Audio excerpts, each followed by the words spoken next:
2025년 새해가 시작이 됐습니다.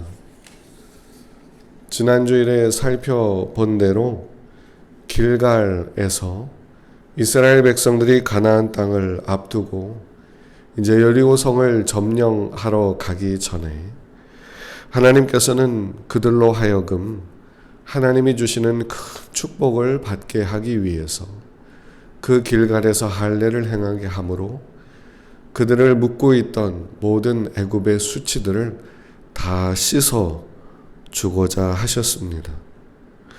그들에게 수치가 남아 있으면 그들에게 부끄러움과 과거의 죄악과 슬픔과 상처가 있으면 하나님께서 그들에게 주고자 하는 그 약속과 하나님이 그들에게 주고자 하는 축복을 그들이 받을 수 없고 누릴 수 없기 때문이었지요. 우리에게 수치가 남아 있으면 하나님의 축복이 더 이상 축복되지 못하고 하나님의 은혜가 은혜되지 못하고 우리의 믿음의 행위 또한 하나님께서 역사해 주시는 그 삶이 되지를 못합니다. 우리의 과거의 수치들이 하나님께로부터 오는 좋은 것들을 다 막아버리기 때문이지요. 하지만 하나님께서는 이스라엘 백성들로 하여금 길갈에서 할례를 행하게 함으로 그들의 수치를 씻으시고 그들과 새롭게 언약을 갱신하심으로 그들에게 다시 처음에 약속하셨던 대로 가나안 땅을 주겠다고 약속의 땅을 주겠다고 하셨던 그 언약대로 그들을 그 땅으로 이끌어 가실 수 있었지요. 하나님께서 우리로 여기에 교회를 세울 수 있도록 여러 환경 가운데 역사해 주시고 또 오늘까지 인도해 주셨습니다. 하나님께서 이끄신 대로 하나님께서 마지막까지 이루어 주실 줄로 믿습니다. 우리에게 여러 가지 수치가 있겠지만 그 수치와 그 아픔과 그 상처와 그 고통이 무엇이든지 그것이 우리에게 그대로 남아 있으면 하나님이 주시는 복이 복되지 못하고 하나님이 주시는 은혜가 은혜되지 못하기에 주님께서 그 모든 수치와 모든 아픔들을 주님의 보혈로 다 씻어 주신 줄로 믿습니다. 그 수치가 제 아무리 크다 할지라도 예수님의 십자가 보혈로 씻지 못할 그러한 것이 없기에 우리를 묶고 있던 모든 수치를 씻으시고 우리에게서 제하여 주신 것을 믿습니다. 그리고 그것이 더 이상 우리 가운데 역사하지 못하도록 하나님께서 막으시고 은혜로 우리를 지키시고 보호해 주실 것을 믿습니다. 비록 길갈에 하나님께서 그 백성 이스라엘 백성들로 하여금 돌을 세우게 하시고 그들로 할례를 받게 하신 이러한 형식 이러한 예식은 우리에게는 없지만 우리가 믿고 있는 예수 그리스도 그리고 우리가 이곳에서 흘린 눈물과 탄식과 호소와 하소연과 하나님께 드렸던 기도들이 하나님께서 보시기에 합당한 증거가 되어서 이곳에서 이제 우리의 모든 수치가 굴러가고 떠내려가고 씻겨져서 우리 가운데 새로운 역사가 나타나게 되는 줄로 믿습니다. 우리가 이러한 믿음을 가질 수 있는 이유는 이 모든 일을 시작하고 이루어가고 끝을 내시는 분이 우리가 믿고 있는 하나님 그분이기 때문입니다. 하나님은 멋있게 시작하시고 그것이 잘 안 돼서 그냥 흐지부지 끝나게 놔두시는 분도 아니고 그리고 하다가 도무지 되지를 않아서 그만두고 포기하는 분도 아닙니다. 하나님은 어떤 일을 시작하셨든지 그리고 그 시작한 일에 어떠한 어려움과 어떤 문제, 어떤 고통과 어떠한 괴로움이 찾아오든지 그것을 끝내 아름답고 영광스럽게 마치시는 분이 우리가 믿고 있는 바로 그 하나님이십니다. 신학자들 중에는 과정신학이라 하여 어떤 신학자들은 하나님은 이 모든 과정이 되어져 가는 가운데 끝까지 되어져 가는 걸 미리 다 정해놓고 가는 게 아니라 하나님도 사람처럼 되어져 가는 상황을 보고 결과를 좋게 만들려고 노력한다라고 하는 그런 말을 하는 분도 있는데, 세상에 이런 이야기만큼 하나님을 모욕하는 말도 없을 것 같습니다. 하나님은 어떤 일을 시작하시고 그 일이 되어져 가는 과정에서 겪는 어려움을 보시고, 그리고 더 이상 어떻게 해야 될지 몰라서 방황하고 당황하는 그런 하나님이 아니시지요. 미리 알고 그것을 다 이룰 준비를 갖추시고, 어떤 어려움과 어떤 문제가 생기든 그것이 다 해결되어져 가는, 아니 오히려 더 큰 하나님의 뜻이 이루어지도록 그 모든 것이 합력하여 선이 되도록 이끌어 가시는, 그래서 하나님이 처음에 가지셨던 그 목적과 뜻을 이루어내시는 그분이 바로 우리가 믿는 그 하나님이십니다. 빌립보서 1장 6절을 보면 이렇게 말합니다. 너희 안에서 착한 일을 시작하신 이가 그리스도 예수의 날까지 이루실 줄을 우리는 확신하노라. 여기서 분명히 말해주는 것은 일의 시작과 끝을 주관하는 분이 있다. 그것을 주관하고 끝을 맺어내야 되는 것은 우리가 아니다. 하나님이시다라는 거지요. 우리가 시작해서 우리가 끝내는 게 아니고 다 하나님이 하시는 거라는 얘기입니다.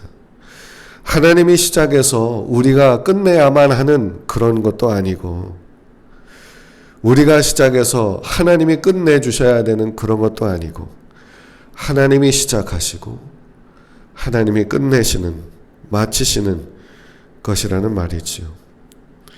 하나님께서 우리로 이 교회를 하나님 안에서 시작하게 하셨으니 하나님께서 끝까지 이 교회를 통해 그 뜻을 이루어 가실 줄로 믿습니다.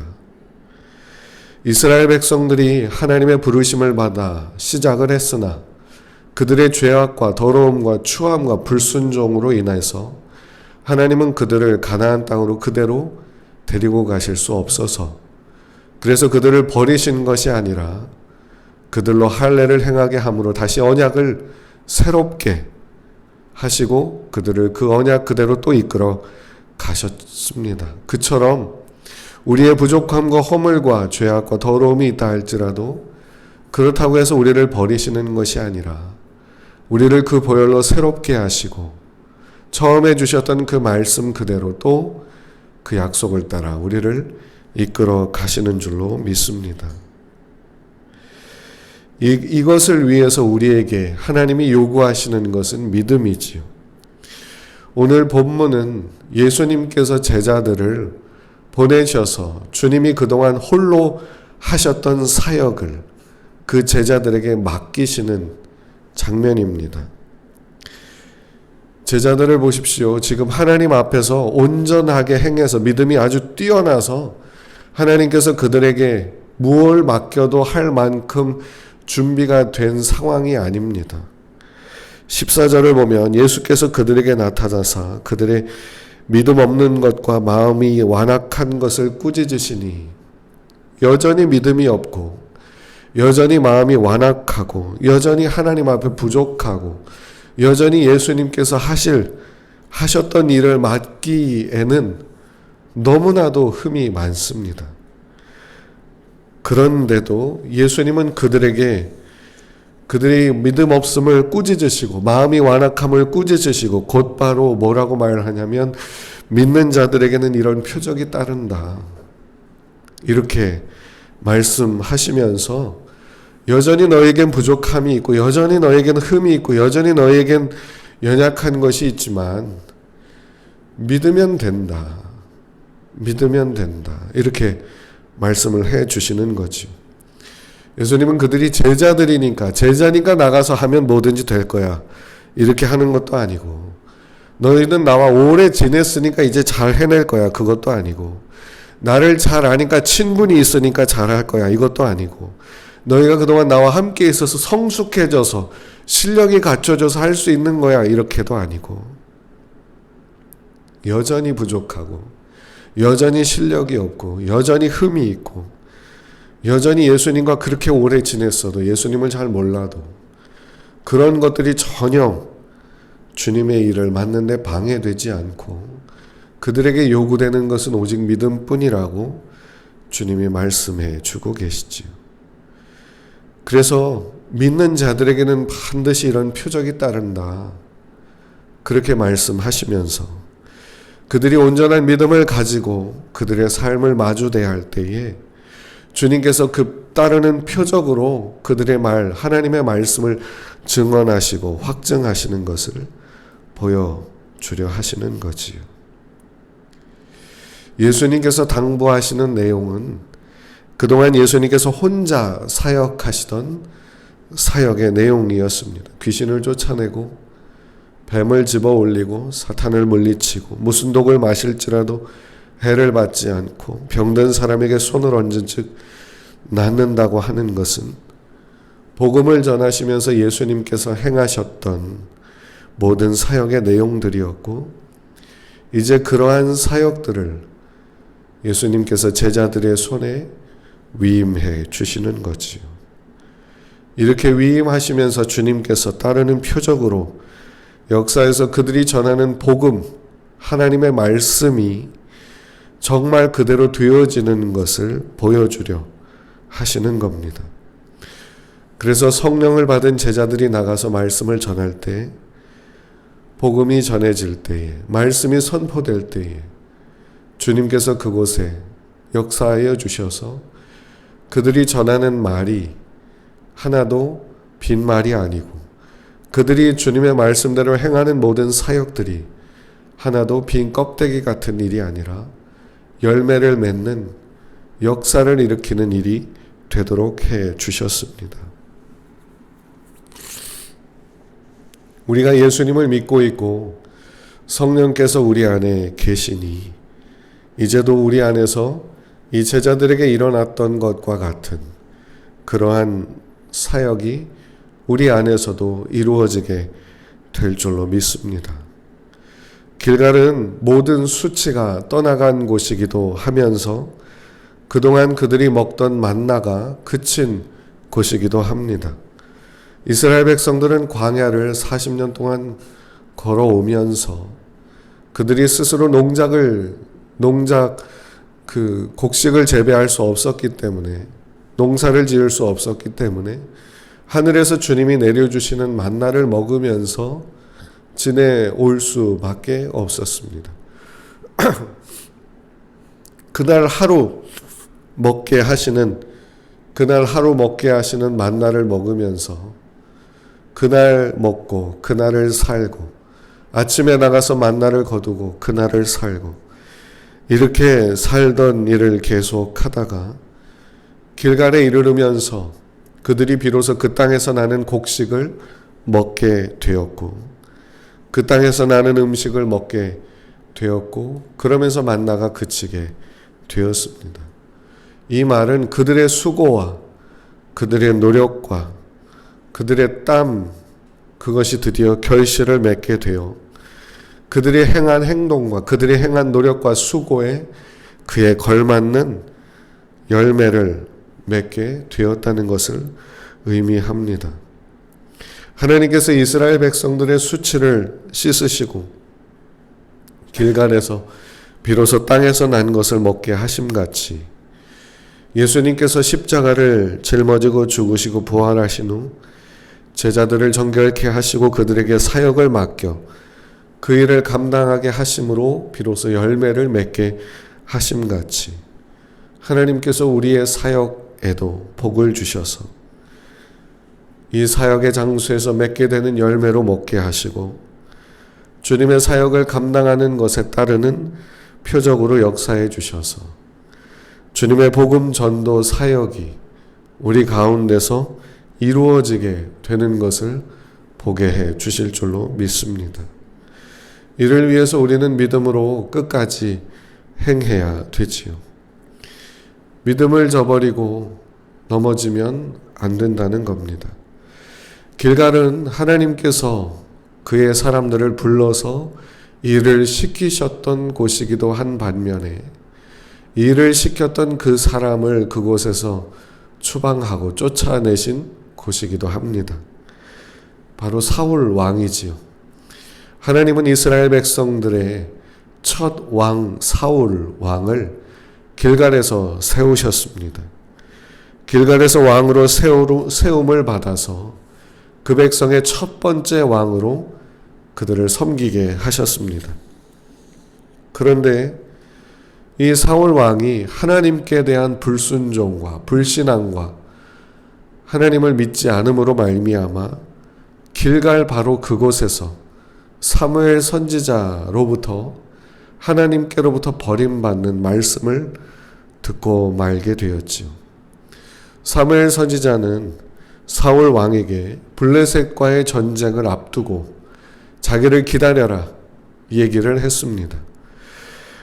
자기가 와서 하나님께 드리는 예배, 제사를 드리고 그 다음에 하나님의 축복을 받고 나가서 싸워야 된다. 그런 이야기를 사울 왕은 들었는데 7일 동안을 기다렸는데도 사무엘이 오지를 않습니다. 백성들은 우왕좌왕하기 시작했고 사울 왕도 어떻게 해야 될지 몰라 고민하기 시작합니다. 블레셋 군인들은 믹마스에 벌써 이르러 전열을 가듬고 지금이라도 당장 쳐들어올 것처럼 제스처를 취하고 있고 사울 가까이에 있는 그를 섬기는 모든 신하들이 점점 사울 왕을 압박하기 시작합니다. 사무엘 선지자가 대수입니까? 뭐라도 하십시오. 당신이 왕이 아닙니까? 사울 왕은 더 이상 사무엘을 기다리다 지쳐 기다리지 못하고 자기가 번제를 드리고 말았습니다. 번제가 끝났을 때에 사무엘 선지자가 왔지요. 그곳이 바로 길갈이었는데 사무엘 선지자에게 사울 왕은 이렇게 변명을 합니다. 사무엘상 13장 11절부터 12절인데 백성은 내게서 흩어지고 당신은 정한 날에 오지 아니하고 블레셋 사람은 믹마스에 모였음을 내가 보았으므로 이에 내가 이르기를 블레셋 사람들이 나를 치러 길갈로 내려오겠거늘 내가 여호와께 은혜를 간구하지 못하였다 하고 부득이하여 번제를 드렸나이다. 사울 왕의 얘기는 부득이해서 어쩔 수 없이 그랬다. 하나님의 말씀을 기다리지 않고 하나님께서 일하게 하시는 사무엘 선지자를 그가 하나님의 일을 하는 것을 기다리지 않고 믿지 않고 자기가 어쩔 수 없이 그렇게 했다는 거지요. 사무엘 선지자는 이 말을 듣자마자 곧바로 하나님의 말씀을 전해 주었습니다. 왕의 하나님 여호와께서 왕에게 내리신 명령을 지키지 아니하였도다. 그리하였더라면 여호와께서 이스라엘 위에 왕의 나라를 영원히 세우셨을 것이거늘 지금은 왕의 나라가 길지 못할 것이라. 여호와께서 왕에게 명령하신 말을 왕이 지키지 아니하였으므로 여호와께서 그의 마음에 맞는 사람을 구하여 여호와께서 그를 그의 백성의 지도자로 삼으셨느니라. 사울 왕은 길갈에서 왕으로 세움을 받고 길갈에서 축출당하고 말았습니다. 예수님께서 제자들에게 그리고 우리에게 자녀된 권세를 주시고 복음 전도의 사역을 맡기시고 그리고 그것을 감당할 수 있도록 우리의 수치를 제하시고 우리의 허물과 죄와 더러움을 모두 씻으시고 우리에게 약속하시고 처음 시작하셨던 그 일을 계속 이루어 가려 하십니다. 이제 그 가운데 우리에게 필요하고 요구되는 것은 믿음입니다. 믿음으로 복음을 전하고 믿음으로 말씀을 전하고 믿음으로 귀신을 쫓아내고 믿음으로 병든 자에게 손을 얹고 믿음으로 두루 전파하며 믿음으로 살아내야 되지요. 우리가 믿음으로 행하게 될 때에 하나님께서 믿음으로 행하는 그 모든 일에 따르는 표적으로 이 모든 것이 거짓이 아니고 헛된 것이 아니고 빈말이 아니고 하나님의 살아계신 능력임을 증언하시고 확증해 주실 줄로 믿습니다. 역대상 10장 13절부터 14절을 보면 사울 왕이 죽은 사건이 기록이 되어 있는데 성경은 사울 왕이 죽은 이유를 그의 범죄 때문이라고 얘기를 해줍니다. 그러면 그가 죽어야만 하는 도대체 무슨 죄를 지었길래 성경은 그의 범죄함 때문에 그가 죽었다고 얘기하는 걸까? 역대상 10장 13절부터 14절을 보면 이렇습니다. 사울이 죽은 것은 여호와께 범죄하였기 때문이라. 그가 여호와의 말씀을 지키지 아니하고 또 신접한 자에게 가르치기를 청하고 여호와께 묻지 아니하였으므로 여호와께서 그를 죽이시고 그 나라를 이새의 아들 다윗에게 넘겨주셨더라. 사울 왕의 가장 큰 범죄는 하나님께 묻지 않았다. 하나님의 말씀을 듣지 않았다. 하나님의 말씀대로 행하지 않았다. 이것이었습니다. 사울 왕은 사람들을 두려워하고 사람들의 말을 듣고 신접한 자의 말을 찾아 그 말을 듣고 세상의 소리를 찾아 그 말을 듣고 그 말을 두려워하며 그것에 맞춰 살려 애를 썼습니다. 그로 인해서 사울 왕은 하나님께 버림을 받고 왕에서 쫓겨나게 되고 그리고 비참하게 삶을 마감하게 되었지요. 하나님의 말씀이 그의 마음속에 자리 잡을 곳이 없었던 것입니다.